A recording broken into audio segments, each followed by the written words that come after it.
Game road losing streak against a team that, as we mentioned, has been very strong at home. They've won 10, they have lost 2, and they have tied 2. And we want to thank AT&T and all of our sponsors for allowing us to bring you tonight's game without commercial interruption. Now, Shep, we want to talk early about the heat and fatigue as you see the Metros in white tonight and Dallas wearing their red and black. Dallas hasn't played in 10 days. The MetroStars, of course, played Wednesday, Sunday before that. They've been busy. They've traveled. They're not used to playing in 100 degrees. There officially is the weather conditions in their dreams. Brent, so what do you think about all that? Those are definitely factors. I mean, if you talk to any coach, though, it's a two-edged sword. When you have a 10-day layoff, most coaches will say the players get rusty, they get stale, they'd rather have them play. Having said that, the MetroStars playing the 3rd game in 7 days under oppressive heat tonight. That's definitely a factor. The one thing to keep in mind, Brad, when you're playing in this heat, it's the team that maintains possession of the ball and makes the other team chase. That's the team that's going to do well. Well, into space goes the ball, and the MetroStars come up with it. And Dooley will play it out of the back. Steve Jolley. And Paul Broom is number 4 for Dallas, and you could already see a little hand on the shirt of Mark Chung. Well, you know, they want to just get a touch of the player. Always the first couple of minutes of any game, it sets a tone, and I expect them to be really tough, challenging, tough marking. Eric Dade, number 2, overlapping from fullback. Price got a little bump in the box. And off we go. Comas. A lot of space.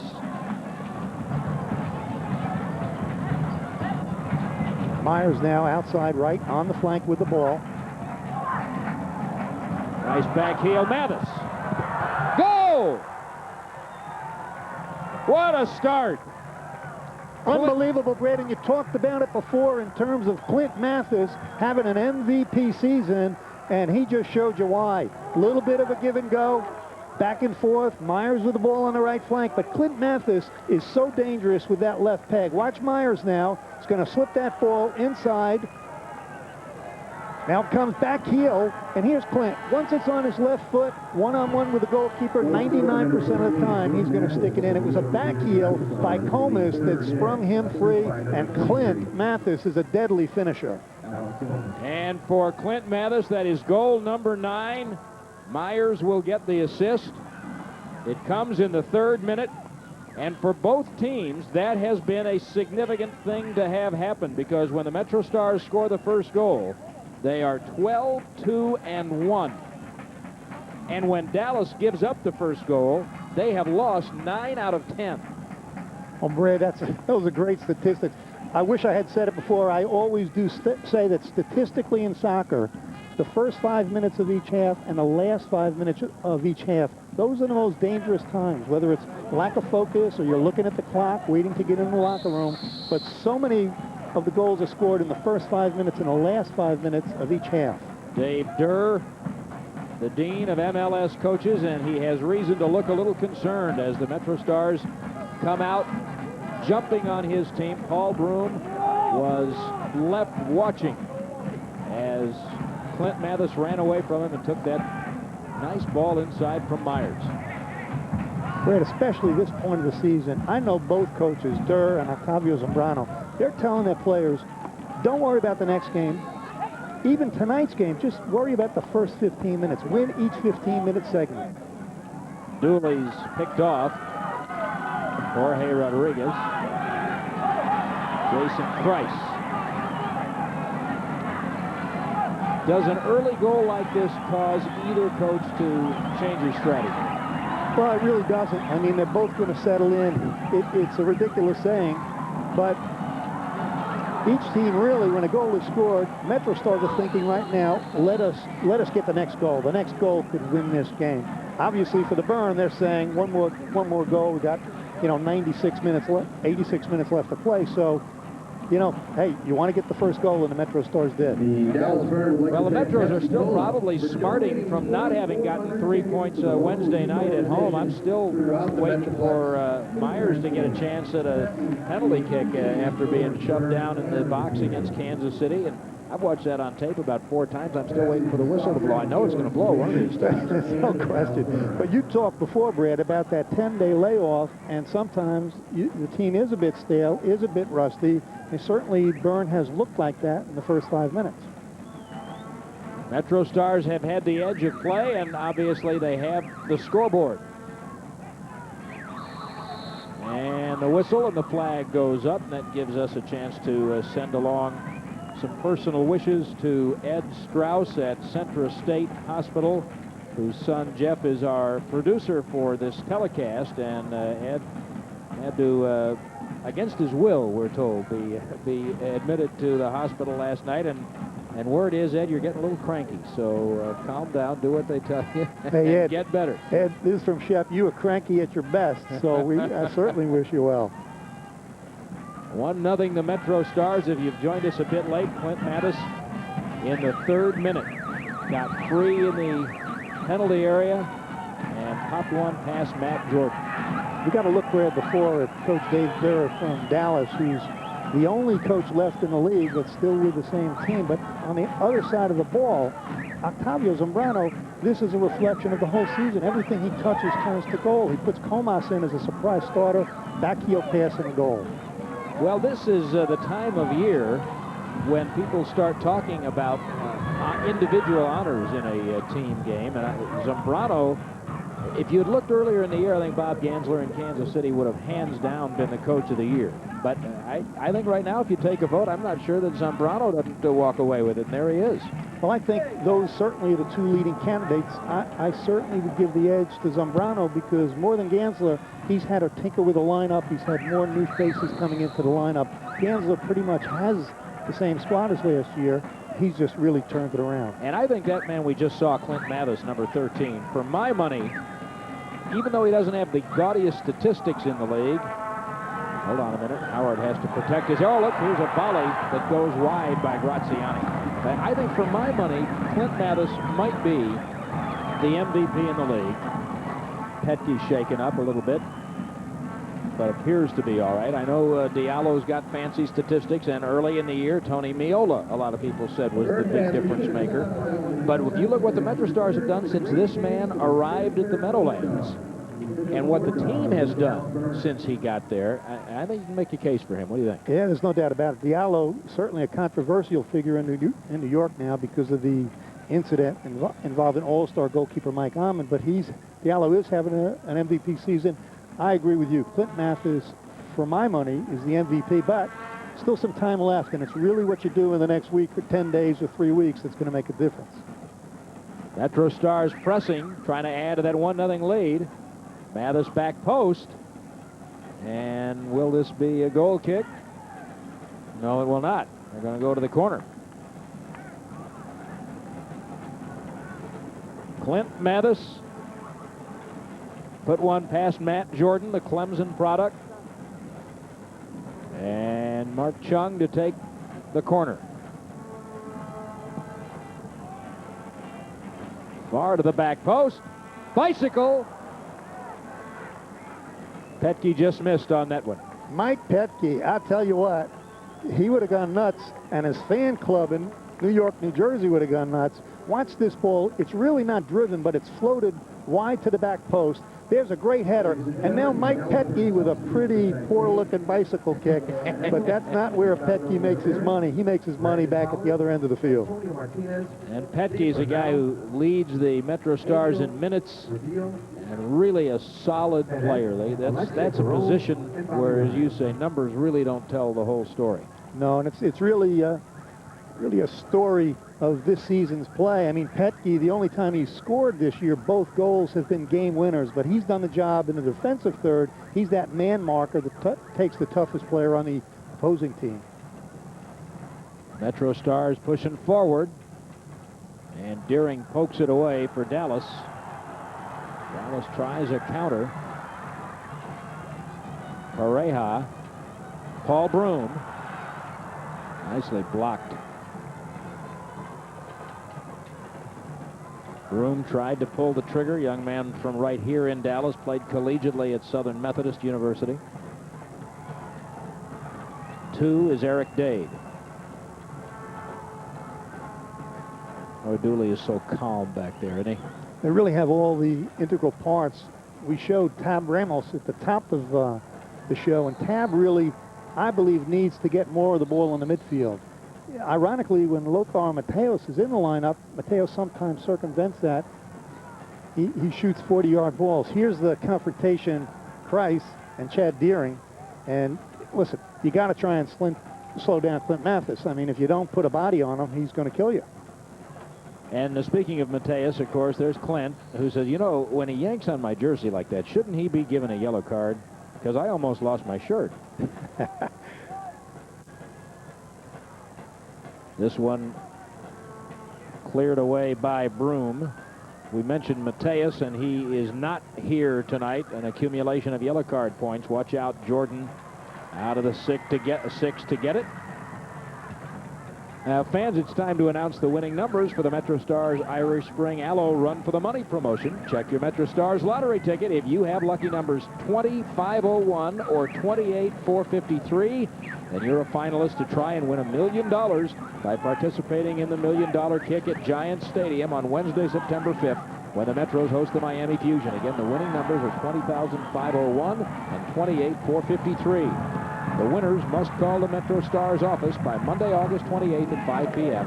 to be eligible. Now, I'm still not confused. Is Tommy Smith participating in that, or is he not? Tommy Smith, you know, we believe here in the booth that he's the poster boy for Irish Spring. Not a question. Yeah, no question. Although I don't want to see him using it. No, we're trying to sell soap, but he belongs with them. The Metros lead 1-0 on a Mathis goal in the 3rd minute. And here's Clint as they try to get forward. Dooley. Gathered from behind by Graziani, will have a whistle. And the foul is on Chad Deering. You see Ramos getting in. Chad Deering, well, he's expressive. See, I didn't do that. Now, Ramos on the ball. He's tremendous on the ball. And really a clip with the second leg in. He made an effort for the ball. Clearly clipped him with the dragging leg. Ramos went down. But Dallas able to clear it. This is Lazo Alavagna from Indiana. Richard Farah. And there's a lot of space without a red shirt. Dallas looks dead-legged right now. They look like a team trailing by more than just a goal, don't they? Well, it's really a function of the heat and the 10-day layoff. I mean, and then you come out and give up a goal in the 3rd minute, and, you know, you start having nightmares. So for Dallas, they have to get back in the game. There's plenty of time left. They have to settle down. They have to do what they do best. Dallas has 2 road games and 1 home game remaining. Graziani, nice ball. Deep into the corner. Mark Santel around Chung. And to the near post, and Howard is there. And that's a good effort because they got that ball to Santel wide on the right flank. Really spread out the defense. Mark Chung was back playing defense. Here's the good ball. Graziani beats 2 players in the midfield. Watch Santel on the right flank. Now he's free. He takes the ball, runs a little bit wide, and instead of going down to the touchline, he cuts back. Chung stays with him, but Santel has time to fire with the left foot. And here's Kreis challenging, and Howard there to volley it away. Jason Kreis, the leading scorer for Dallas, the league MVP and leading scorer last year. And here's a man who's going to have great days ahead of him, Tim Howard. Well, we've talked a lot about Howard, his athletic ability, his technical goalkeeping skills. The kid's only 21. Santel tries to put it in front of him. And it is volleyed back over the byline again. Another corner for Dallas, and Howard's got a direct traffic this time. Number 8, Oscar Pareja will take it. Veteran Colombian. Graziani looking for Deering. And Mike Petke floated away. I'll tell you, Deering was offsides on that play. No flag from the linesman. Graziani now with the ball. For Kreis. Taken away nicely. Myers on the receiving end. Poked away by Dade. Good look at Roy. He's what we call the elegant midfielder on this MetroStar team. He's so tall and lanky, and he runs with ease with the ball at his feet. Mathis is onside, looking for a little help. And here it comes. And that time connection's just missed. Well, for the MetroStars, obviously a very good start. When we talk about, again, the temperature in the high 90s, very important to be the team that's controlling the ball, maintaining possession, because it's a heck of a lot harder to chase the ball on defense than to possess it offensively. These were days when you were happy to be standing back there between those parts. I was never happy to be standing back there. That's not the way I remember it. Richard Farah across to Eric Dade.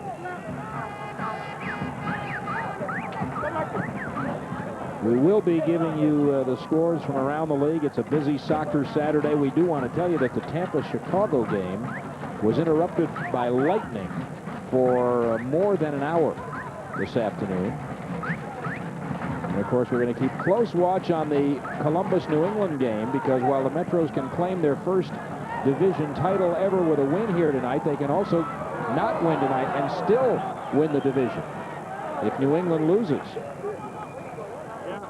And the reason that's important, of course, is in the new playoff format. As long as you win the division, you're going to get home field in one of the top 3 seeds. Yeah, home field is where you want to be in the 2 out of 3. There's no question about it. Again, we talked about philosophy with respect to the coaches. They're telling their players on both sides of the ball tonight, just win the next 15 minutes. You got to stay focused on 15 minutes, 45 minutes. Don't worry about the playoff picture. Don't worry about the next game. Just win the next portion of tonight's game. Well, the Metros won the first 15. Clint Mathis in the third. Now Dallas trying to come back. Pareja from Christ. That's Broom back post down in the corner.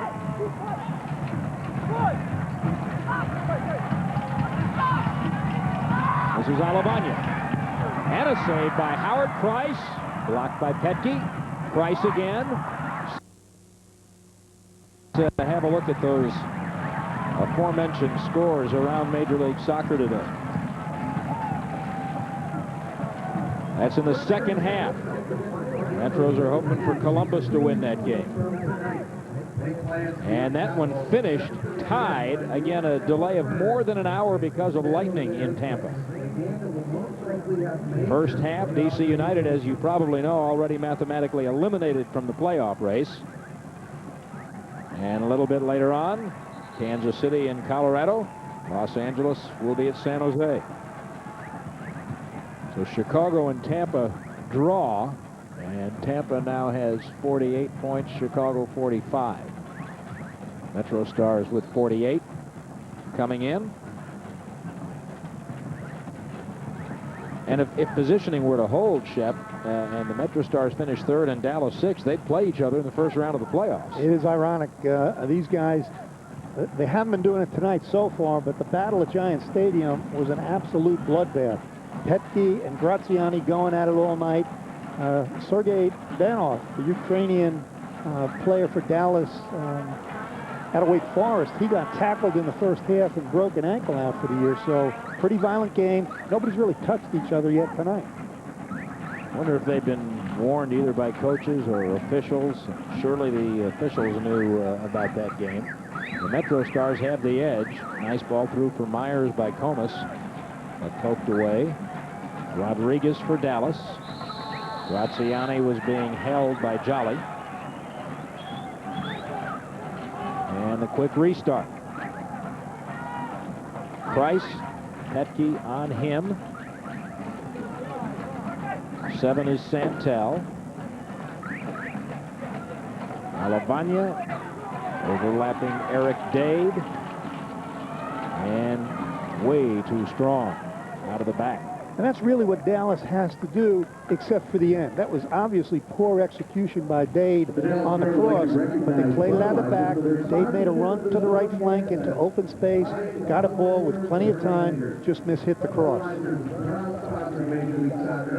Well, come cheer on your MetroStars on Tuesday, September 5th at Giant Stadium as they take on the Miami Fusion at 7:30. For ticket information, call 1-888-4-METRO-TIX or visit our website at www.metrostars.com. Metro's making a run. Broom back defensively. And into touch. And, of course, that Miami game is the last regular season home game for Comas and his teammates. Paul Broom on the ball, left foot. There's Comas with a late tackle. I don't see a need to whistle that play, but really the intent on the late sliding tackle, they called it in the favor of Paul Broom. What Broom does for Dallas is you look at Alex, who doesn't think either that a whistle was called for. The reason Dave Durr has wanted Broom back in is he's a natural left-sided player, and they've been playing Mark Santel on the left side. They've been without a true left-sided flank player in his month-long absence since getting a multi-stitch gash on his thigh in a U.S. Open Cup match. Yeah, that was a tough one. But Dallas, the team itself, generally is a very different team than the MetroStars. Dallas is a team that needs to run off the ball, have that ball played into open space and players running into that space. Whereas the MetroStars this year are very much control, possession, one-touch, individual skill on the ball. It's more difficult in the heat to play Dallas's type of game. Don't you wonder why they try to do it? You're saying it's hot here all the time now. That's what I hear. Santel leaves it for Dave. And he lost it. Nicely done by Myers and Dooley. Quick restart. Watch Dave come in late. I mean, clip them down. Good for the ref to call it, but again, MetroStars had possession. If he didn't blow that whistle, they're off to the races. 23rd minute in Dallas, and Clint Mathis scored in the third on an assist from Myers. And the MetroStars have had the edge of play ever since. They've gotten a sniff or two of Tim Howard's goal, but that's about it. He's made really just one difficult save. There's a nice little back heel that nobody was ready for, and Chad Deering's teammates included. We are at the Cotton Bowl in Dallas. The MetroStars making their only appearance here of the regular season. I'm Brad Sham with Chef Messing. Nice to have you with us. And the MetroStars, as we mentioned, assisted by Myers and Comas. Clint Mathis in the third minute. That's our scoring. And Comas's assist, by the way, was his fourth of the year. Well, Comas has been in the doghouse pretty much all year as we watched here with the ball. Ramos has it picked away by Deering. Alavagna with a run. Nice run by Alavagna. Looking for Graziani and right behind him. You were saying about Comas. Comas has been in Octavio Zambrano's doghouse all year. They thought coming in the two Colombian big-time players, Valencia and Comas, would play well together. In fact, they didn't complement each other at all. And he's really found that they play better Valencia alone with Clint Mathis or Comas alone with Clint Mathis. So he's, again, been the master juggler this year. I was surprised to see Comas in the lineup tonight, but he had immediate impact. And that, along with the whole business of Mateus early on, and to see where that whole thing has led, especially since Mathis and Jolley showed up, are the reasons why I said earlier I think Zambrano's the coach of the year in the league. No question. Octavio, for me, is the coach of the year. And again, he's pulled this team together. I noticed something before kickoff tonight that I haven't seen all year from the MetroStar team. They all huddle up right before the whistle, all 11 players, hands together. They're a unified team playing very well now. And leading 1-0. Price for Dallas in the box. That's cleared by Jolley. Deering trying to one-touch it to Kreis, and Petke was there. Now Comas. Now Comas. Oh, look at this run. Look at this. Saved by Jordan, but rebounded by Clint Mathis. It is 2-0 MetroStars. Oh, baby, Octavio Zambrano's got to love it. That was a great release pass out of the midfield. Comas well onside. Comas and Clint Mathis do the rest. Watch Comas. He's going to take this nicely into the box. No other choice here but to shoot. The save by Jordan, and there's Clint Mathis again. When he gets that ball on his left peg, it's in. Watch Clint fire in on the rebound, left foot, and it's 2-0 MetroStars. Well, that's a highlight reel goal right there. Not the finish alone necessarily, but from the buildup. Well, it was really that 30-yard killer pass from the midfield that sprung Comas onside. And now we'll see if the Metro... Uh-oh, look out, Graziani's loose, and it's 2-1. Well, before I could even say it, game on.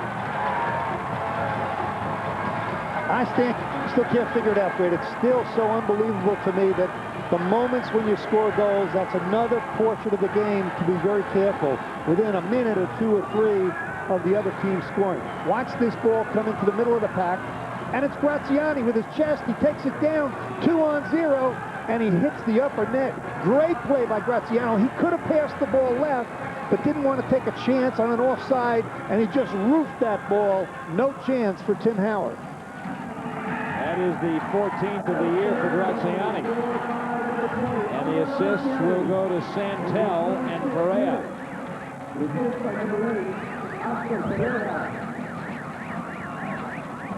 So now we've got a 2-1 game. Don't anybody move.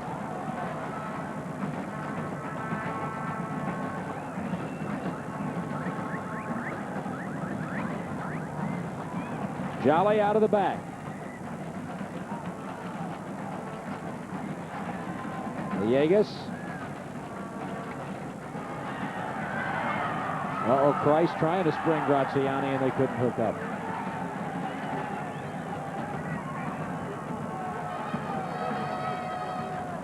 '26th minute officially for Graziani.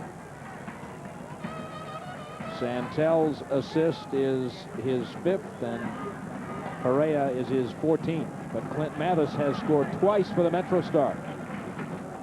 For Dallas, Bear, that's what they have to do. Santel has been doing good work down the right flank, right side of the field.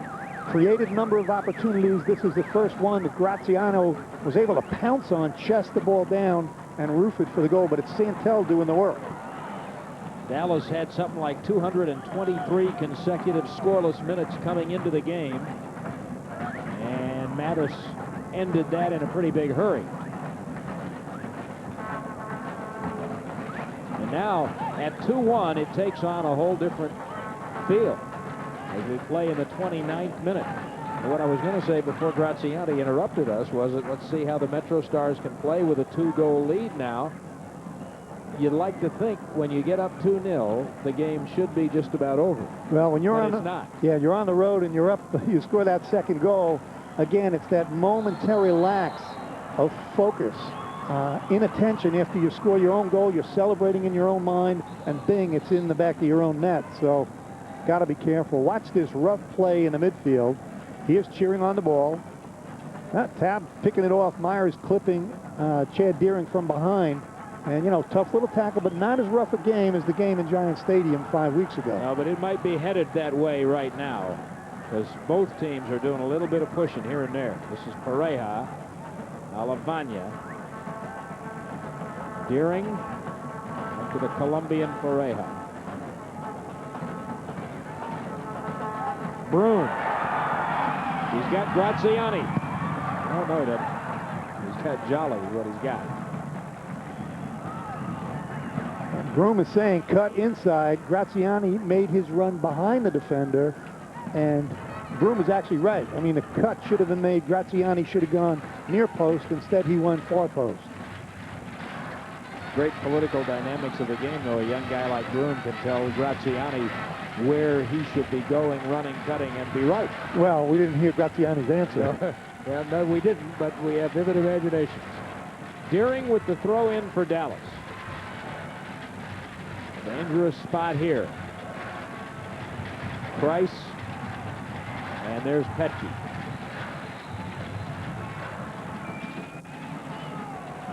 And the whistle blew again. Valenzuela talking it over with Jason Price.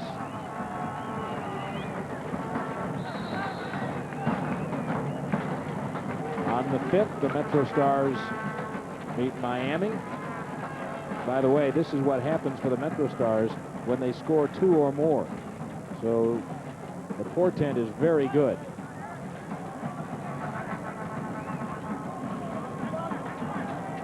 Chung trying to make a move, can't. He's back to Jolley.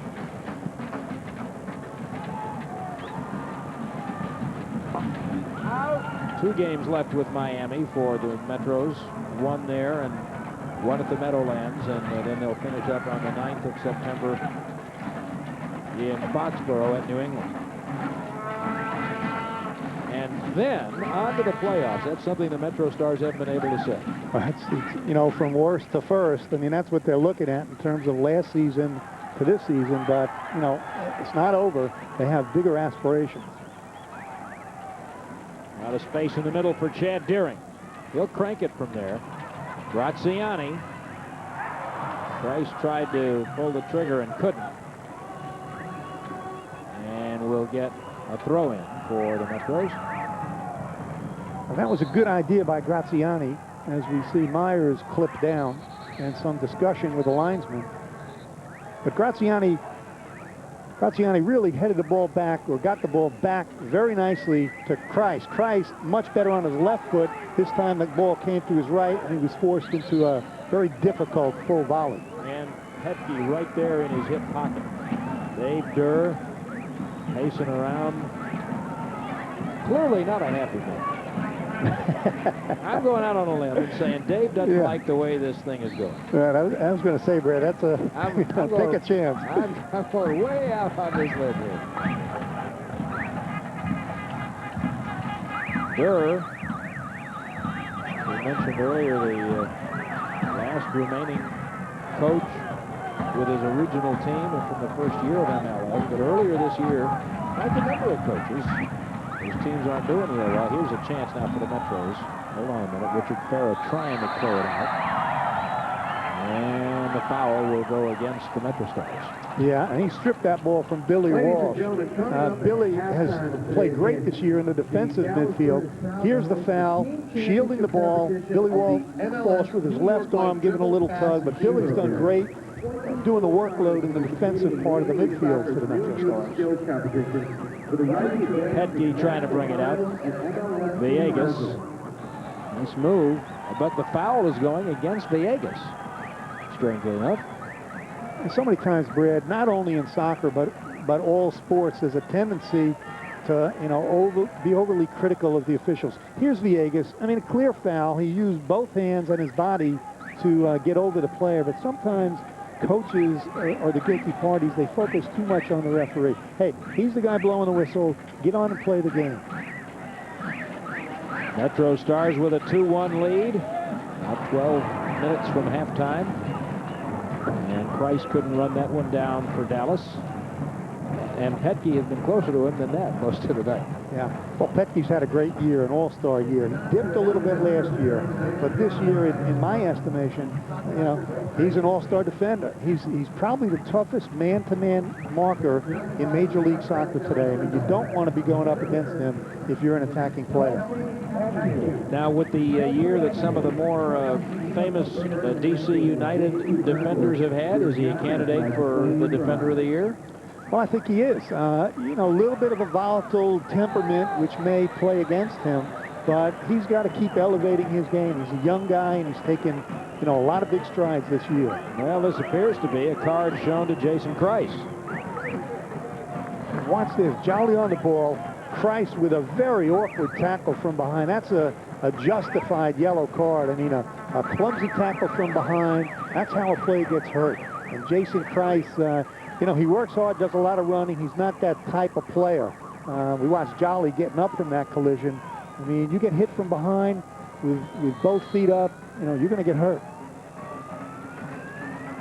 The MetroStars will get a free kick out of it. Fouls are even at 7 apiece. Watch out for Myers. Ladies and gentlemen, a yellow card. And then Santel clears it for Dallas. 2 goals for Mathis in the 3rd and 26th minutes. And the lights were barely turned on for Mathis's goal when Graziani answered for Dallas. Graziani is down now away from the ball. Petke cracked him on that last header. Graziani laying down in the midfield. Right in the kickoff circle to the right of where the action is on your screen right now. And meanwhile, now the ball they put into touch so attention can be paid to Graziani. We were just talking about Mike Petke. Watch Petke go up. Perfect form, that right knee up, which is legal, but it hits Graziani in the lower back, and down he goes. Goalkeepers always go up for a high ball with the knee extended. Petke did the same thing on the header. Good, tough, strong defender.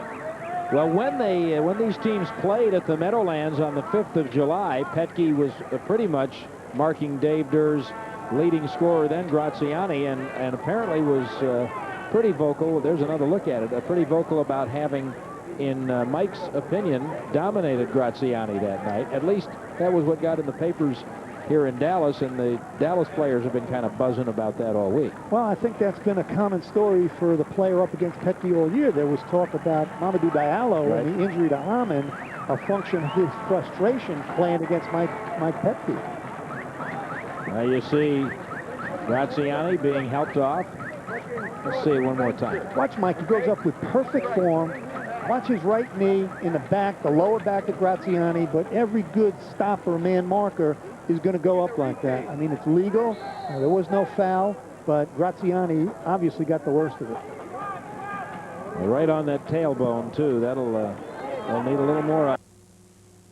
September 4th on pay-per-view. Look for Al Jarreau's new... For a cross in the air, they don't want to be extended with no protection, and that's the way you do it, just like Petke did on the header. Graziani has re-entered the match. 2-1 Metros in the 38th minute. Mark Chung lost it in the midfield. Alavagna from Indiana University. Nice run again by Alavagna. And he held on to it a little too long. Fortunately for the MetroStars, Deering has no idea where it is. And look at Petke come out to get it. Alavagna did make a great run, but he certainly had better choices than to put his head down and keep going. He had a player streaking on the right, one on the left. Unfortunately, he put his head down, hung on to the ball, and got stripped. And the MetroStars got to it in a hurry. Dade will run this down and head it back to Jordan. Here's Alavagna. Now he's looking up. He's got a player to his right. There you see him at the left of the screen. Player to his left, unfortunately, puts his head down, dribbles into 4 players, and loses the ball. Good individual skill, but he needed to do better at the end of that play. Eric Dade leaving that one closer to Howard than he did to Jason Price. Now coming up at halftime, the New York Life halftime report that'll feature the MLS Play of the Week, a Soccer Saturday update, and first half highlights and statistics. And we have some. We might just make that, I think that second Mathis goal, let's just make that our Play of the Week. I don't know if we're going to get a whole lot better than that. Well, I'll tell you what. Great long run by Comas. For sure, but the first goal as well, a nifty back heel by Comas, a blind back heel. Clint Mathis putting it away. Clint's the difference right now, 2-1. Graziani with the Dallas goal. About 6 minutes from halftime. Back post, looking for Graziani. Watch out. There's Howard. There's another example. Although Mike Petke actually missed that head ball, he did give a body to Graziani, pushed him off the ball just enough to allow Tim Howard to come out and snare it. In it comes to Comas. Oh, nice for Mathis. Hat trick! Oh, baby. I mean, it doesn't get any better, Brad. Again, it's Comas and Mathis. Comas with a brilliant cutback, going left, cut it back to the right. I'll tell you, the MetroStar bench going nuts, but that combination, Comas to Mathis, tonight has produced 3 goals. Watch Comas. Unbelievable. His body was going the other way, and he flicked it with the outside of his right foot, Clint, here, watch it here now. Just a flick with the outside of his right foot, and Clint, in traffic, knows he has to go up high. He buries it in the roof of the net. Well, this place just got quiet as a morgue. 3 tonight for Clint Mathis. Did somebody up here say he should be a candidate for MVP in the league? Did I hear somebody say that? You did, my man, and you did it before the game started. But he couldn't have done it, as you said, without the help that he got from Comas. Well, and you know what? That's why Zambrano, and you said it earlier, everything he touches turns to 3 assists in one game in this case. Octavio's been pushing every button the right way. Here's another good ball, switching flanks, but unfortunately, Clint not making a run that time. But you look at this first 40 minutes, and it's textbook soccer, attacking for MetroStars. We're gonna have to have our vast technical staff check and see if there's been another hat trick in the league this year. I'm sure there has. I'm not sure there's been one in the first 40 minutes of the game.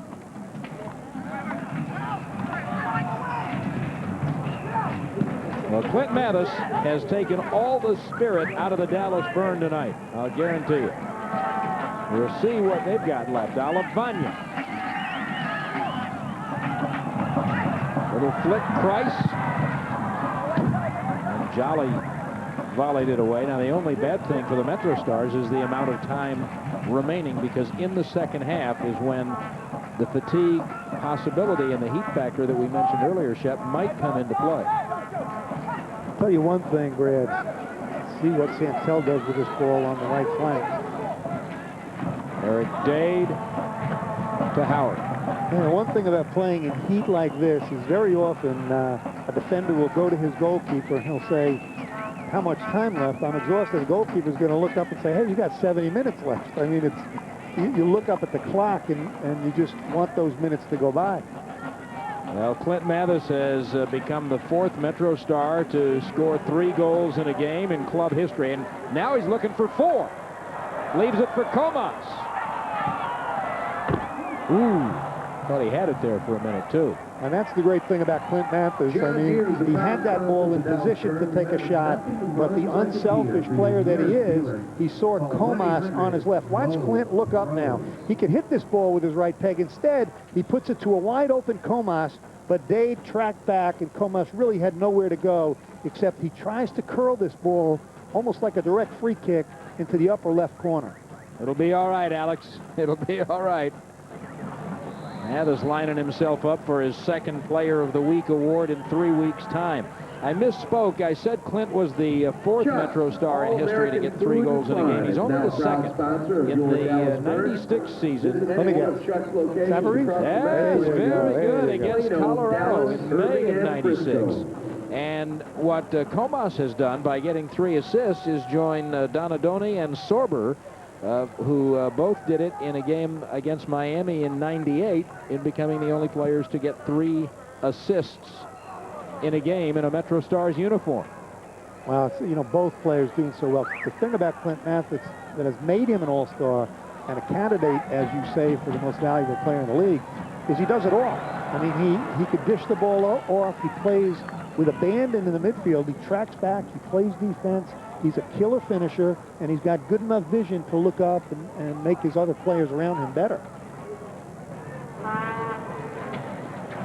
Howard a little more relaxed back there with a 2-goal lead as we play in the last minute of the first half. Plus whatever stoppage time there might be. Shouldn't be a lot.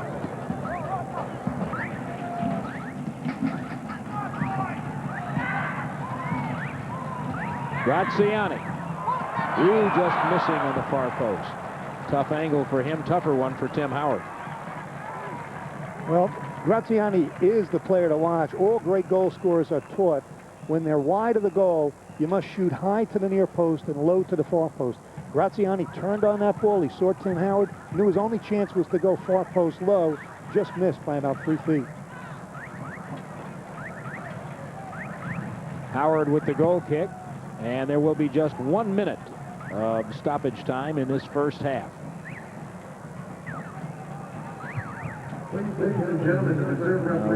When we get a final score on that New England-Columbus game, we'll pass it along. New England had the lead last time we heard, but remember, a MetroStars win tonight clinches the division championship for the Metros. And if they win, they also go to 51 points.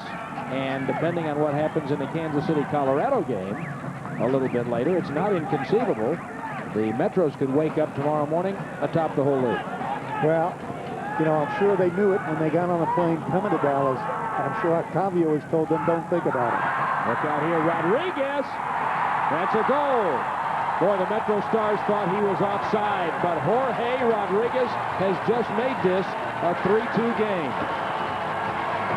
And right now, I hear a lot of fans in New York and New Jersey saying, will you shut up about the points and the winning and just... This game's got a long way to go. And I'll tell you, the guy that was in an offside position with his hands in the back of Steve Jolley was Graziani. Watch this ball by Chad Deering. Rodriguez is in, and now he dekes. Tim Howard really just trying to hold his ground, drops to his knees, and watch the finish up high. Tim Howard perhaps could have done better on that play. When Rodriguez is in alone, you got to come out and play the ball at his feet, but you know, you can't fault him much. Second thought, he could have come out hard, but the play was made by the great through ball by Chad Deering. Deering and Paul Broom get assists on the third goal of the year by the Salvadoran national, Jorge Rodriguez. What a first half we have had, and in spite of what Alex Comas and Clint Mathis were able to do, we've still got just a one-goal game. We ought to have a great finish and have a 10-day rest, and now they come out flat in the first half. Well, Chicago did have the absence of about a half-dozen key players in that game, and Zambrano, looking at his team and so close, but yet so far, this is an agonizing 40 minutes or so coming up for the MetroStars head man. Well, we've talked about it. Octavio Zambrano has been brilliant. Dave Durr certainly must be doing something right because he's still here, but for Zambrano, he's got some choices sitting on the bench in the second half. We'll watch how the heat affects the players. Still above 90 degrees. It was 101 officially at game time. And Dallas trying to mount an attack, but a little sloppy in possession, but a foul is called, and Dallas will have it back. And, of course, you can see Billy Walsh say, how can that be? That's just, you know, normal competitive juice. There's no reason to talk to the ref because he's not changing his mind. This is Graziani. Back to Paul Broom. Supposed to go back to Paul Broom. Villegas had another idea. Nice diagonal. Wade got there first. Deering. Bryce a give and go with Santel, but Dooley will clean it up. Chung.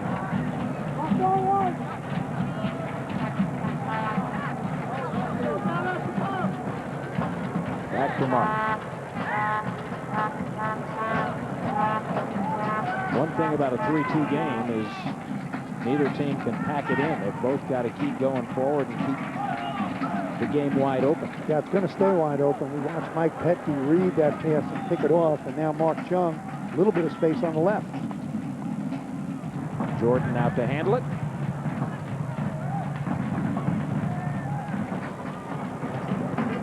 And Graziani, the intended target, but broken up. Mathis couldn't get to that. Well, he's camped out, isn't he? Clint, you know, Clint's a savvy player. You really can't run in this heat for 90 minutes all out, so you got to pick and choose your times. The game has slowed down a little bit, but the smart players are going to wait to make their runs in spurts. Graziani! Ooh. He's a smart player.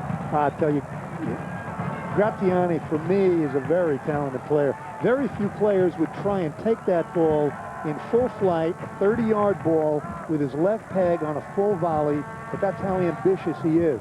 Keep calling for the offside, but Graziani in control of his own skills to try and full volley that ball out of the air. Howard will put it in play.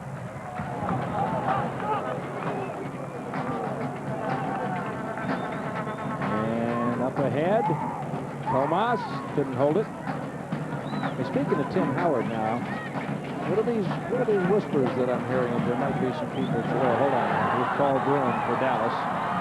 Oh, nice ball for Graziani. And a tremendous tackle there by Jolley to get it out of trouble. Steve Jolley, another unsung hero. Watch this ball flighted over by Broom. He's been doing it all night. Jolley comes in. Tim Howard coming for the ball, but that's the correct move. The defender cannot take a chance. He's going to clear that ball. Steve Jolley did just that. Dallas second corner. Deering out in front. Howard's got a bead and doesn't need to do anything with it. Now I started to say, what are these whispers that I'm hearing that the MetroStars are thinking about asking Tim Howard, are you sure you want to go to the Olympics? You sure you don't want to stick around and guide us through the playoffs and be at the helm for MLS Cup? Well, we see Tim Howard, the player in question, making the stop. The play was offside. To answer your question, Brad, I think it's wishful thinking, because any young player, let's take a look at this offside. Again, Graziani coaching all night, just a little bit, a step offside, but it's probably the right thing for the club to do, to say, hey, you know, pass it up and stick with us and let's make a run for the championship. But very tough for a 21-year-old player to say, no, not going to represent my country in the Olympic game when I'm being asked to. So I think a little bit of wishful thinking. Think they'll ask? I think they will. I think they, I would think they have an obligation to the club to ask. And the only thing they might have in their favor is that the Olympics in soccer is not the same connotation of, you know, World Cup soccer. I mean, many countries don't view it the same because of the under-23 players that they use. But, you know, again, I'm putting myself in Tim's shoes as a 21-year-old American being asked to play goal, and tough choice. If you put yourself in Dooley's shoes, you're going to get a yellow card. Well, Dooley's been the best player in the league for many years at the sliding tackle. In this case, he got there a little bit late with the studs up. But, you know, Thomas Dooley is one of the real reasons the MetroStars have had this kind of season. We see a substitution right now. Paul Broom, we mentioned, has been off for a while. He's not game fit. Martinez, number 11, coming in for the match for Dallas. It's an interesting time for Dave Durr to make this substitution. Antonio Martinez is a youngster, a second-round pick this year out of Cal Fullerton. And this is his 12th game. He came on in the late stages of a scoreless tie against DC United a couple of weeks ago and almost immediately put in the only goal of the game. He has given his team some fresh legs from time to time. Also a left-sided player primarily. But this is not at the end of the game. This is a whole bunch yet to go. 54th minute with the MetroStars leading 3-2.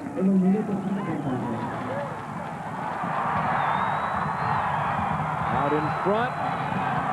And tied up by Oscar Pareja, number 8. That ball certainly looked like it was deflected. Pareja, Martinez in the mix. It certainly didn't take him long. He got into that. Pareja finished. It looked to me that it was deflected. Let's look again. Here it is, down the left flank. Martinez, who just came in. And now Pareja, way back for Pareja. That ball definitely deflected. Tim Howard going the other way, but Martinez starts it, lays it back. That ball deflected to Tim Howard's right. Watch Martinez, a good look, good vision. Price, always presence of mind, and then the ball deflected just off the inside of the leg of a MetroStar defender. No chance for keeper Tim Howard. Third goal of the year for the little Colombian national, Oscar Pareja. And Martinez, instant offense again for Dallas, just into the game with his second assist of the year. Jason Kreis also given an assist. Now here come the Metros back. Brad, you talked about instant offense in the name of Martinez. Remember, the MetroStars probably have that as well, sitting on the bench in Valencia. So interesting to see how Octavio Zambrano plays it. And after we get this corner resolved one way or another, I want to hear you talk about how he ought to do just that. Low little tugging. See, Dade had a whole handful of jersey there, but they got away with it. Well, what was once a 3-1 Metros lead is now a 3-3 game. Martinez, nice diagonal ball. Rodriguez from the back. Dooley there to head it away. All right, now, how much of a letdown is it for the MetroStars to have a 3-1 lead get gone? Well, it certainly is. There are a number of factors there. When you're up 3-1, you really got to put that game away. So now to be looking with, 35 minutes to go, and we're starting from the beginning, it's a tough road to climb, but they've climbed that road before. And again, the coach, Zambrano, has some options.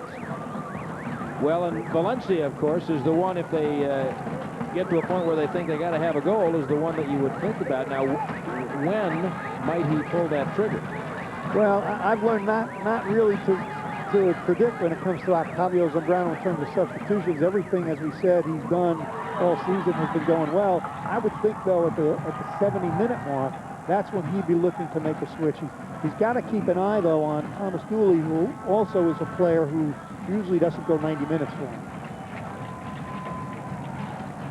Well, fans, it's time to announce the winning numbers for the MetroStars Irish Spring Aloe Run for the Money promotion.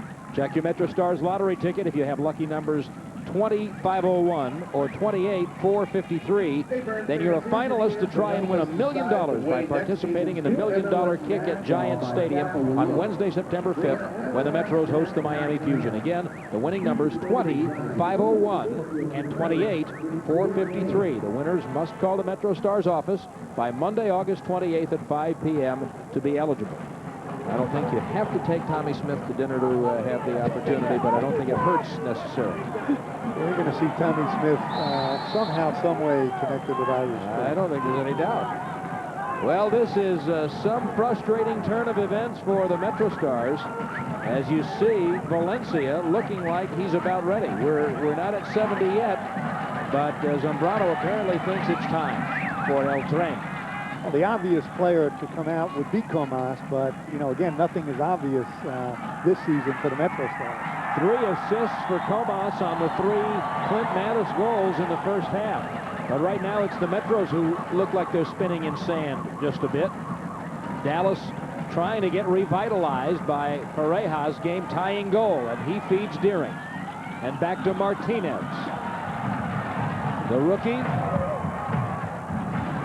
And knocked away by Mike Petke. And Martinez digging for the ball and committing the foul. And let's see if this is the time for Valencia.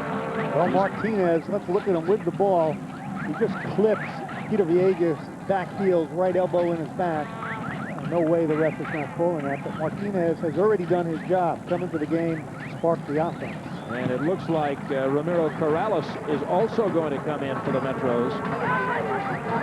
So a lot of fresh legs being called on by Octavio Zambrano at the first opportunity. Martinez taken down. And Billy Walsh just runs away from that one. Well, that's a professional foul. He didn't do it violently enough to get a yellow, but a dangerous part of the field. Billy Walsh really can't let Martinez streak by him, and he just put enough body on to take him down. Just into the game, and he got an assist. So you see Valencia for Comas, and then Corrales for Roy Myers. Yeah, that one a bit of a surprise. Certainly not Valencia for Comas, but Corrales for Myers. Probably a function of Myers, really the gas tank being empty. And Octavio Zambrano, no way he wants to, risk everything. They're playing well. He wants to get the next goal, but he can't just go all out and attack.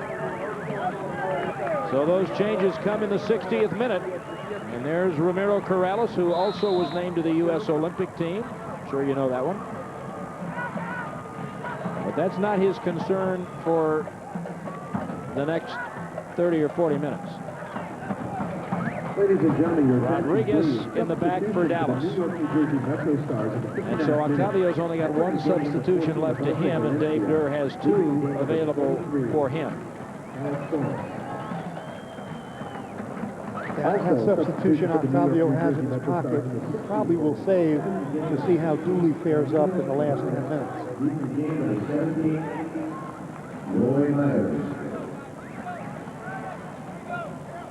We're being told that Matt Jordan changed his jersey And apparently in violation of league rules, which say the keeper has to wear the same shade of jersey. If he is forced to change, it's got to be a duplicate. And this one isn't. It's a much darker shade. And apparently the MetroStars aren't very happy about that. They're somewhat distracted by what they think is a shirt that looks too close to the field jersey. You know what? They got to get past that. Goalkeepers always have explanations. When I played many years ago, I used to wear a shirt that was camouflage, that blended in with the grass or the stands or the And they let you get away with that. Yeah, sure they did. I always talked my way out of it. Now that I'm not surprised to hear. The goalkeepers are always thinking. I'm sure Matt Jordan had a reasonable explanation for why he had to change his shirt. Now, I mean, no question. Right now, he's got a reasonable explanation for why his teammates ought to go up where he wants them to go. And clearly, that jersey that he's wearing is a little closer to the color of the field. But I guess this is a chromosomal thing, but I couldn't tell you the color of the shirt he was wearing in the first half. Could you? Well, the two trains of thought really for a keeper. One is camouflage, you want to blend in. The other is you want to stand out and be frightening to the attacking player. Well, watch Martinez here. He got a little screen from Price, but he couldn't turn around it. And we're coming the other way. So Martinez will ride around in the ground for a while to make it look good. And Dallas is also going to make a substitution. Watch this ball flighted over. There's the header. Martinez takes it on his left peg. Really just caught in a collision. Looks like he turned on the left ankle by himself. Villegas really not the player creating the contact. And Martinez just bending, rolling over on his left ankle. Chivas, they call him. Young man originally from Mexico, and the Chivas club in Guadalajara, his favorite, and he used to wear that shirt all the time. And so they started calling him the name of his favorite team. Well, they played down there in Guadalajara at Jalisco Stadium, a beautiful park. He is from that area.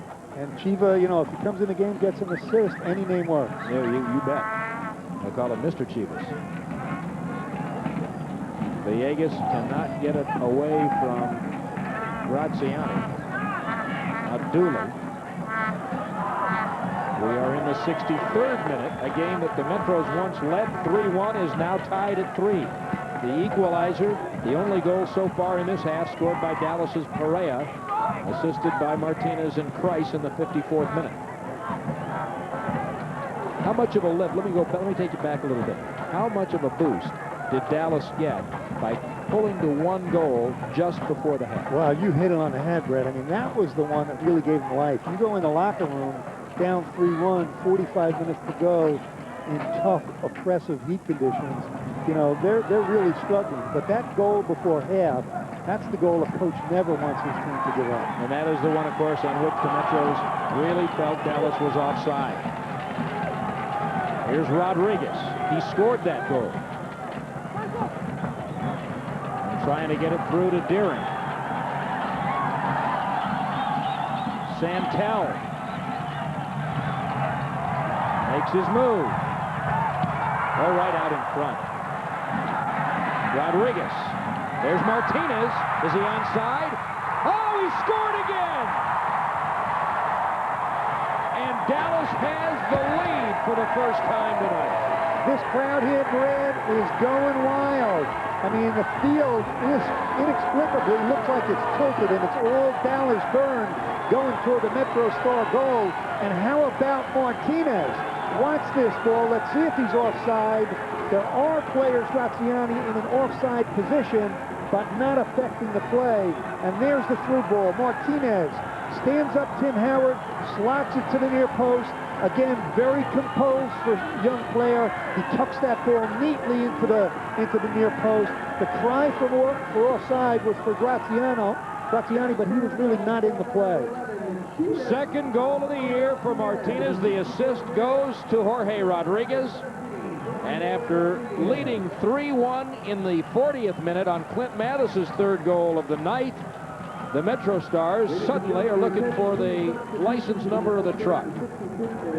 And Dallas takes the occasion to bring Ted Eck, number 41, into the game in place of Paul Broom, I think. No, Broom left earlier for Martinez. Okay. Well, Ted Eck was the right play to put in. Watch out now. Here's Jordan. He just smothers it. Metro's looking for the equalizer. And there's Eck. Wow. See, I couldn't see Jordan for a minute because, you know, his shirt blended right in with it. That's good goalkeeper. Ted Eck is a defensive substitution. Eck has come into the game for Lazo Alabania. They're both central midfield players, and Eck was a starter until he suffered plantar fasciitis in his foot several weeks ago.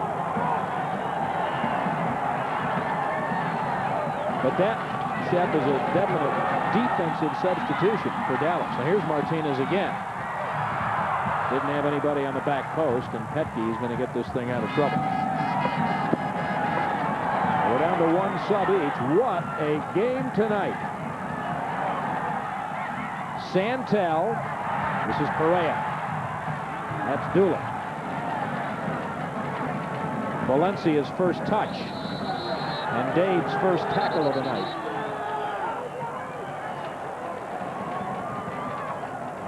Here's the MetroStar break. Mark Chung, Jordan off his line quickly, got both hands on the ball. He's very aggressive, came up out to the 6-yard box and snuffed Mark Chung. Metro's trying to get the corner turned and can't. Rodriguez there to deflect it. And we should have a corner.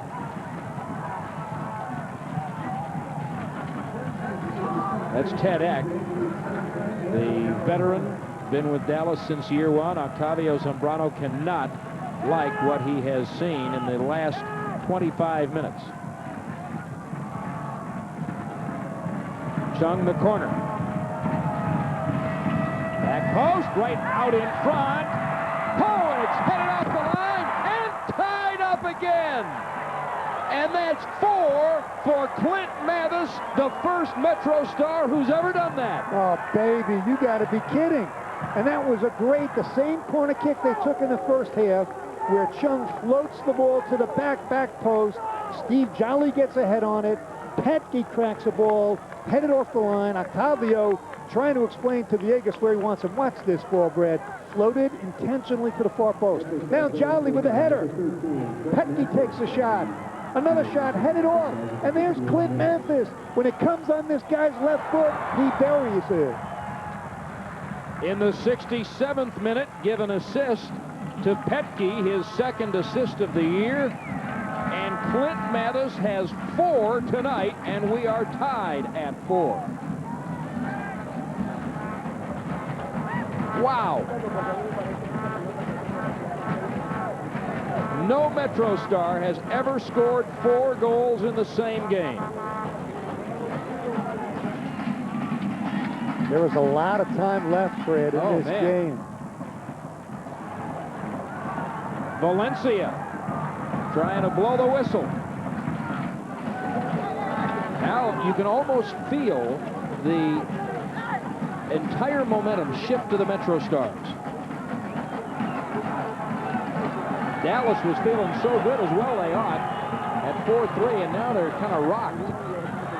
Well, Graziani ran out of steam. He couldn't get to it. Yeah, it's all about execution at the end of the day, and both teams playing wide open, up and down. Both teams know who to look for. I mean, their go-to guy for the MetroStars is and has been Clint Mathis. Valencia. Dade is right with him. Imagine if you're Dave Durr, you say to Eric Dade, you just stay with him. That big guy, number 14, just stay with him. If he goes into the stands for a hot dog, go with him. Go buy the mustard. You know, we'll take care of the rest of it. You stay with him. Which you'd think that someone would say, you just know that Petke's going to shadow either Price or Graziani. He's on Price right now. A 4-4 game in the 70th minute.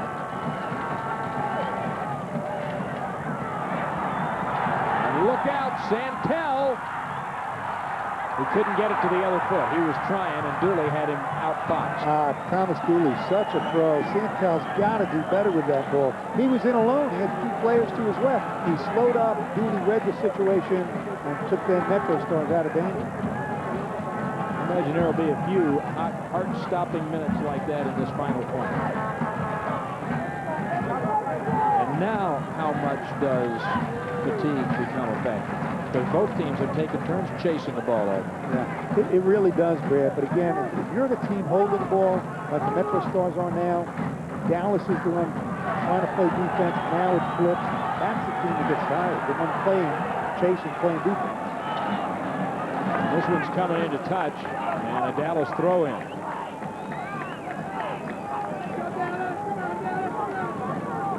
Each team, remember, has one substitution still at its disposal. Martinez for Dallas to act. Correa from long range. We are in the 71st minute at the Cotton Bowl in Dallas. And we have had one to remember tonight. Brad Sham and Shep Messing. And take a deep breath, because here's the scoring summary. Mathis put the first 2 goals of the game up. Graziani got Dallas on the board. And then Mathis seemed to put it away for the Metros in the 40th, but just in stoppage time, Rodriguez made it 3-2. Correa, watch out for Graziani. There's a Howard save. Graziani is onside, but we got a yellow card. I think that yellow card is for his celebration after the goal for taunting. No, I guess he was. I guess he was. They're not allowing the goal. Here's Graziani with the left peg. Oh, he played it with his hand. He played it intentionally with his left hand. That's the goal of God that Maradona scored in the World Cup with a fist up. Watch Graziani, the kick save. Now with his left hand, he plays that ball down. A collective sigh of relief for the MetroStars. Wow. Graziani, like all great goal scorers, you know, they're kicking, they're biting, they're doing anything they can to stick the ball in. Goalkeepers, of course, don't do that kind of thing. No, they don't.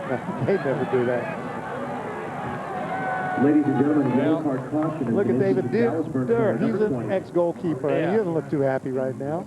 Well, no, there's 8 goals in the game, for crying out loud. I don't think he is. Unbelievable. We're just talking about the goals being scored, and we almost had another one. We didn't have time to summarize the scoring for you.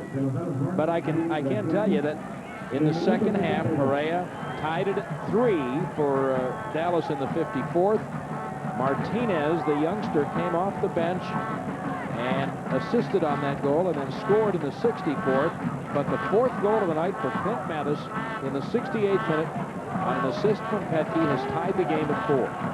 What I love about Clint Mathis, he is the unhappiest player on the field right now. Forget his 4 goals, he just wants a victory. The MetroStars, as we mentioned earlier, know the stakes for which they're playing, and really, with the year they've had, it goes beyond just winning the division, which they can do with a win tonight. It goes to being on top. Now, when the game is close, late, look out for the burn, because Dallas, 3rd in the league in scoring in the game's final 15 minutes. Who's first and second? Kansas City? No, actually, it's Tampa and New England, believe it or not.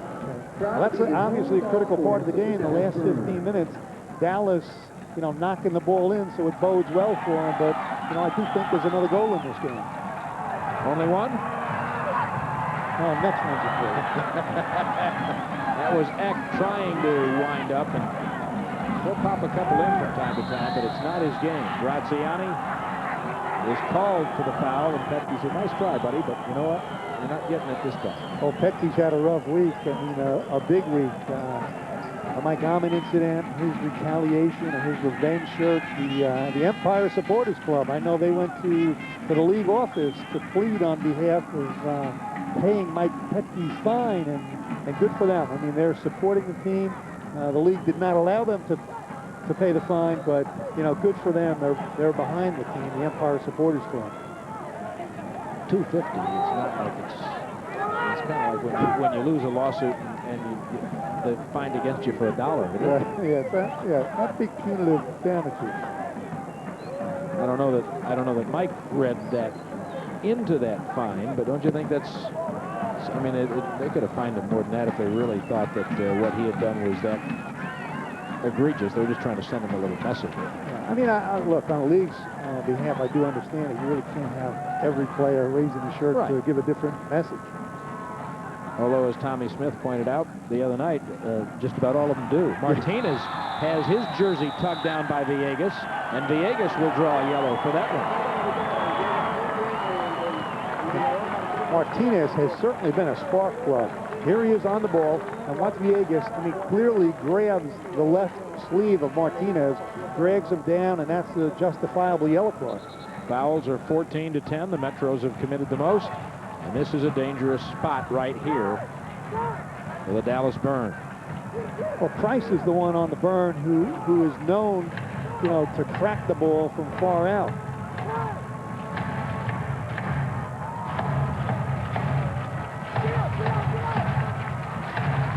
Howard positioning everybody. Jason Christ. Oh, he's a load from here. Into the wall. And he can't get another shell back in the barrel. Rodriguez pushed off it. Nice work. And the foul here against Rodriguez, and he'll get yellow. No matter how far away he tries to ride Jorge. Mr. Valenzuela says, come back, come back, come back. I've got something for you. Well, you always worry when Tab gets cracked like this. That's a sure foul by Rodriguez. And now call back to your mind the picture we showed you going into the game tonight of the sideline activity from the game at the Meadowlands on July 5th. It looked a lot like this. A lot of hold me back, and that kind of thing. And I'll tell you what, this last 15 minutes could be amazing. Well, you talked about it at the top, Brad. I mean, no love lost before these two teams. Again, going back to Giant Stadium, it all started, I believe, with the hard tackle and broken ankle of Danos. And really, it escalated from there. The Graziani-Mike Petke battle.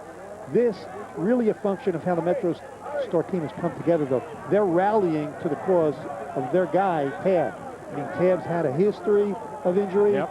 That was a crude tackle, and his players standing up for him. And little Oscar Perea and Steve Jolley were two who seemed to be nose to nose. Now he seems to be putting that card away. And Graziani wanted some explanation. You saw Thomas Dooley right in there. And we got quite a summit going on. This is... Lucy, you've got some explaining to do. Well, he's doing the right thing, the ref. He's going to the sidelines and asking, enlisting the help, the aid, to say, what did you say? Right. What happened off the ball? Yeah, which is a good thing, because let's get it right. That's the main thing. Yep, thank you. That's what I thought. Now, Rodriguez, I wonder if Rodriguez has been thanked for his efforts and sent home. Yep, see ya. Well, he's certainly not going on his own free will, so he's headed into the locker room. And he appears to have been ejected, doesn't he?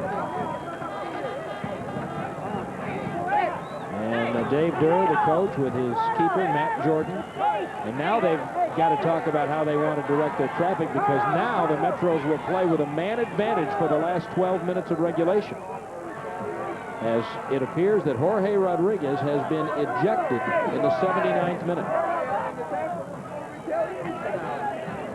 They're getting the explanation that Dallas Burn are right now. Clint Mathis in there. Corrales, they all want to hear what's going on. Let's see it again. And watch this. Tab on the ball. A vicious tackle. Really no chance of getting the ball. You can snap a guy's leg like that, and that's justifiable to see him sent to the shadow. And as you say, with the things from which Tad Ramos has come back. Dave Durr over here on the sideline, by the way, as you look at Jolley fixing his shoe, Dave Durr has just unloaded on Mr. Valenzuela, the referee. Yeah, I don't think, certainly he's going to argue his case, but that's, in a rough game, that's a tackle you can't allow. Right, and as you said, as we started to mention it, Jolley also is going to get a yellow for his part in the argument with Perea. But, yeah, you're right. With all the things from which Tab has come back, well, you just can't even imagine seeing that kind of a tackle. So Perea and Jolley both get yellow. And Rodriguez did get shown the red card. All right here in the 80th minute. So, just as we suspected, Shep, it degenerated into the Chippy Battle Plus that the game back at the Meadowlands in July kind of Well, don't say degenerated. I like this stuff. I like this. You hate to see fights. No, you don't. I mean, there's been some good, skillful attacking soccer played. Oh, yeah. 8 goals, and there's still 10 or 20 minutes left. So you certainly don't want to see that kind of rough play. Now we'll see if everyone can get themselves collected and how chippy the play continues to be. Remember, the Metros led 3-1, then Dallas led 4-3. Now, there was a stop or two along the way. There's the comparison of the fouls by half. Seems like more, doesn't it? It does. Let's watch what Mark Chung does on this ball. Typically, he flights a high ball to the far post for Steve Jolley to run onto. Well, now Chung moving away from the ball. Tab usually drives the ball hard. Ramos measuring the goal. Mathis trying to sneak around back post. Oh, that was right out in front. And we've got what? Oh, we're going to get a penalty. Oh, we thought we'd seen everything. Holy cow. Unbelievable. I mean, Tab bent a beautiful into the box. Watch Tab. He steps up. Let's see if we can see the contact. There it is. Absolutely tackled from behind. I mean, a clear, good of the ref to pick it up because it was away from the ball, but a clear tackle from behind, brought down in the 6-yard box, and absolutely a penalty. Good catch by the ref. Well, ladies and gentlemen,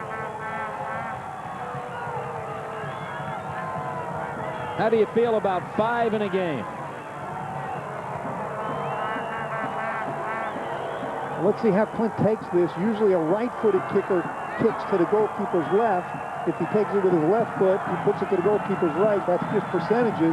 Matt Jordan thinking of those percentages right now. Right foot usually goes to the goalkeeper's left. A penalty in the 83rd. Mathis. 5 goals in the game. Has anybody done that? Have we seen this before? 5 goals? Clint Mathis, and that's the game a goalkeeper plays percentage-wise with the right foot. He hits it to the goalkeeper's left. Matt Jordan thinking the same thing. So Matt Jordan, you'll see him go left, and there's Clint. He turns it the other way. That's the battle in penalty kicks. What do you think I'm going to do? What am I supposed to do? What do I do at the end of the day? And at the end of the day, he stuck in his 5th goal. High fives for your 5. Well, this is a night that no one who has seen it will forget. Dallas fans and players obviously didn't like seeing a penalty, but you pointed out exactly what the referee saw. What Dallas saw was that Eric Dade headed the ball away, but that other activity is what put Clint Mathis on the spot and puts the Metros back in front. How amazing is that? Now Graziani. What a frantic 7 minutes now. Martinez, Graziani. Can't get it back to him. Santel's shot is blocked. Valencia. And this one's coming into touch. And if you're Dallas now, Brad, you're playing a man down. There's Mathis really into this game. But if you're Dallas, you're playing a man down. You got to get organized. Obviously, you got to get forward. But for the MetroStars, you're playing a man up. I mean, you got a free player, match up, mark up. There are going to be some tense minutes, but really the MetroStars should put this game away. Well, they certainly should now, although, again, I'm sure they would have told you that they should have done that at 3-1. All right. But now, after the man, I'll tell you what else, they'll sleep well tonight. Watch out for Martinez now.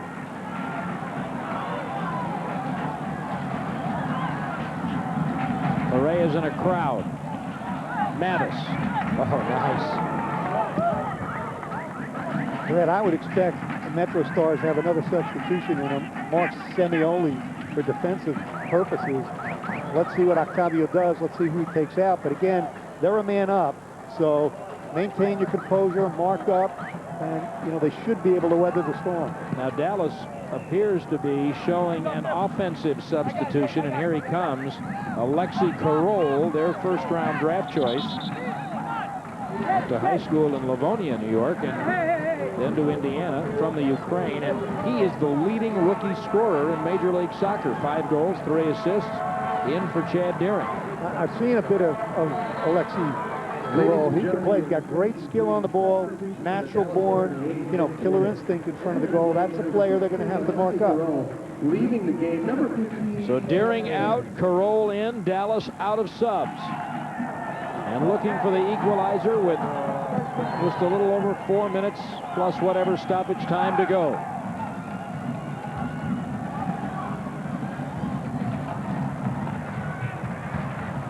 Well, next Saturday, the first place MetroStars are back in action on Fox Sports Net. We hope you'll catch complete coverage as the MetroStars take on the Miami Fusion. It's all coming your way next Saturday, 7:30 p.m. live on Fox Sports Net. Pareja, Dallas trying to equalize. Eck. Nicely done by Villegas. Trying to mark a little time off it now. I'd really like, Brad, you know, that was by Peter Villegas, when in doubt, kick it out.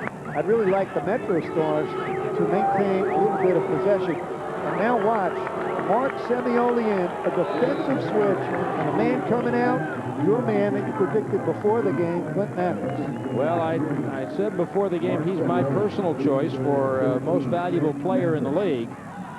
And that's before the 5-goal night, a record-shattering night. Not just setting, but shattering. Now look here. Here is Valencia. El Train. Saved by Jordan. And El Train with a rebound. Absolutely unbelievable. What a goal by Valencia. What a goal, because that goal makes him the MetroStars all-time leading scorer. And watch Valencia. He gets this ball in an onside position because when it was released, he was at midfield. Now he streaks in alone. Jordan comes out, makes the save. Valencia, big and strong, stays on the ball and beats 2 defenders. Watch the first shot, the save. Now here's Valencia's strength. He splits 2 defenders, maintains his balance, and he sticks it in. Unassisted, but look at that smile for the ages. No MetroStar has ever scored 15 goals in a year. Adolfo Valencia has in the year 2000. Now it is 6-4. And Valencia and Mathis will share center stage. Martinez has it tackled away beautifully. Chung setting up Jolley for it there, and now Villegas. Now it's a matter of killing some time. Brad, we talked about it before the game. We both expected some explosive play. This had all the ingredients going in to be a good game, but I don't think either one of us expected this. I would not have told you 10 goals. I would not have told you 5 by one man. Valencia maybe. Here's Santel and Howard out to control it. And because of all the extracurricular activity that happened around the 80th minute, we are apparently looking at about 4 minutes of stoppage time, as Valencia needs a little attending to. And Brad, it's a little premature, but certainly with respect to the MetroStars, this is what championship teams have to do. They have to win under different circumstances. They have to win under difficult circumstances. Look tonight, all these records in the book. Mathis, 5 goals. MetroStars record for the most team goals, 6. And the MetroStars opponent goals. Number of goals in addition to their opponent. 10 goals in a game. That's not one they're happy about, but the first 2 they'll take. I'm sure they won't even mind the 10 as long as they're on that 6 end. Remember now, we're going to have about 4 minutes of stoppage time. And of course, the other thing that'll happen if the Metros hold this lead is for the first time ever, they will be division champions. There's your 4 minutes of stoppage time. 3 points would put the Metros at 51. And the only team that could pass them tonight would be Kansas City, which is underway against Colorado. Here's Price. And his shot is blocked by Dooley. Well, I know Mike Ahman is certainly watching this game back home, and certainly over the last week has had an outpouring of good wishes from fans and teammates. And I know he's enjoying this game at the moment. And, you know, sure he'd rather be in the game, but this is a game where maybe it's nice to be sitting and watching if you're a goalkeeper. I was just thinking that. I know he wants to get back. Everybody wants to see him back. Offside flag is up. But I'm just wondering if Mike might not say, okay, you know, if the winning guy is giving up 4 tonight, maybe this would be my night off. Yeah. Well, you have some like this from time to time. Well, there hasn't been a real bad play by the keeper. I mean, the goals have been, you know, solid goals, no soft goals. There may have been some weak play from time to time in the back in front of the keeper. Certainly some questionable stuff.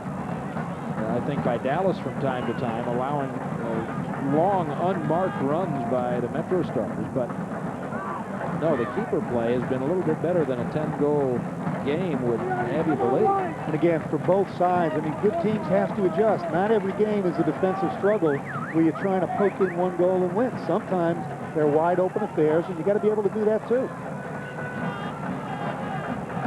Well, we have had ebbs and flows in this game, and I guess the biggest play in the game is the takedown in the box that set up Mathis's PK.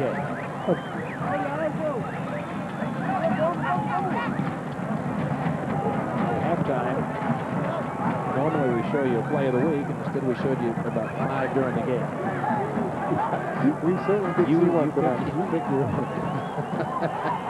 Again, this was a 3-1 game for the Metros when Mathis scored his 3rd goal in the 40th minute. We thought that was pretty good. And by the way, Brad, again, you were right. The momentum totally went the other way, and I, for a moment, thought the MetroStars had lost the grip on tonight.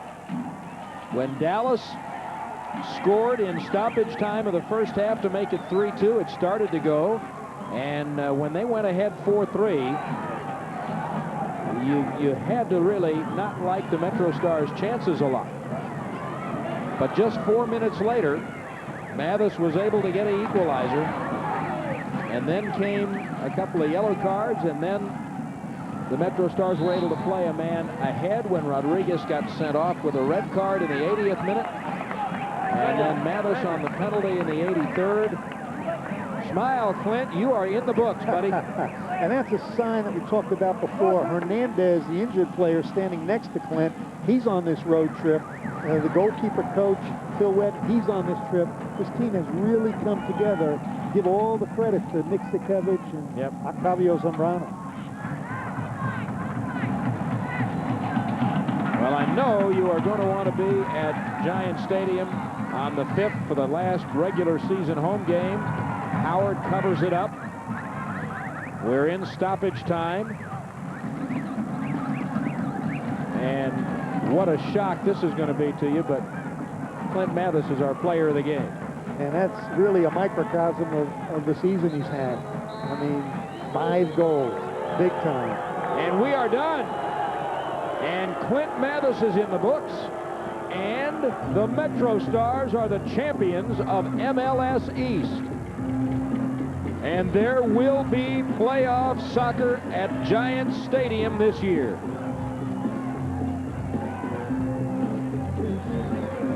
The MetroStars 6 and the Dallas Burn 4, and we'll have more from the Cotton Bowl. Seals, a member of the Dragons Kid Club. Matthew won 14.